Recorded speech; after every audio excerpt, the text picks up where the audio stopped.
Excitement কাজ করছে। না এবার ফার্স্ট। হ্যাঁ হ্যাঁ অবশ্যই वो लम्हे वो बातें ওই যে শাইনিং ইন দ্য সেটিং সান ওইটা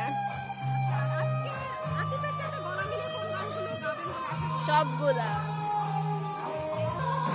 ভালো, অনেক ভালো লাগছে। অনেক, কারণ ওই তো লাইক লাস্ট ইয়ার আবার ক্যান্সেল হয়েছিল, দ্যাটস ওয়াই এখন আরো বেশি এক্সাইটেড লাগছে এতদিন পর। তেরে লিয়ে ডেফিনেটলি, তেরে বিন আর वो लम्हे ওরা সবগুলো ভালো লাগছে, আমাদেরও খুব ভালো।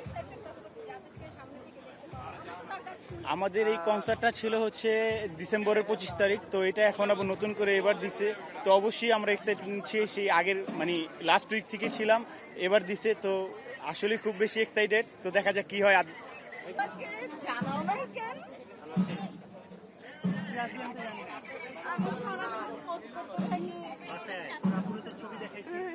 ভালো, অনেক অনেক বেশি এক্সাইটেড, ভেরি এক্সাইটেড। আচ্ছা, ভেরি এক্সাইটেড। অনেক দিন ধরে এটা পোস্টপোন ছিল, সো এটা নিয়ে আমরা আসলে অনেক কনফিউজ ছিলাম, বাট ফাইনালি দেখে ভালো লাগছে।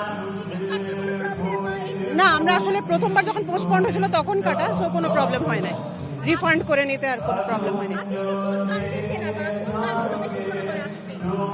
আমরা আমাদের বয়সে তো মুঝকো আদত হ্যাঁ এটা দিয়ে শুরু আমাদের লাইফ।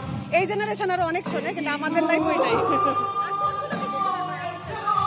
আতিফ আসলামের বলিউড মুভি বেস জয় সংগুলো সেগুলোই বেশি শোনা হয়। Thank you. অনেক ভালো লাগছে। আতিফ আসলামের এর আগে 2টা কনসার্ট মিস করেছি, দেশের বাইরে ছিলাম, সো লাকিলি এটা এনজয় করতে পারবো ইনশাল্লাহ।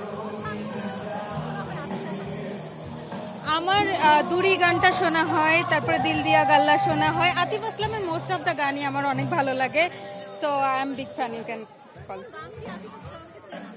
দুরি। হ্যাঁ, থ্যাংক ইউ সো মাচ। অনেক ভালো লাগতেছে, এটা ফার্স্ট টাইম আমার দেখা, অনেক এক্সাইটেড আমি।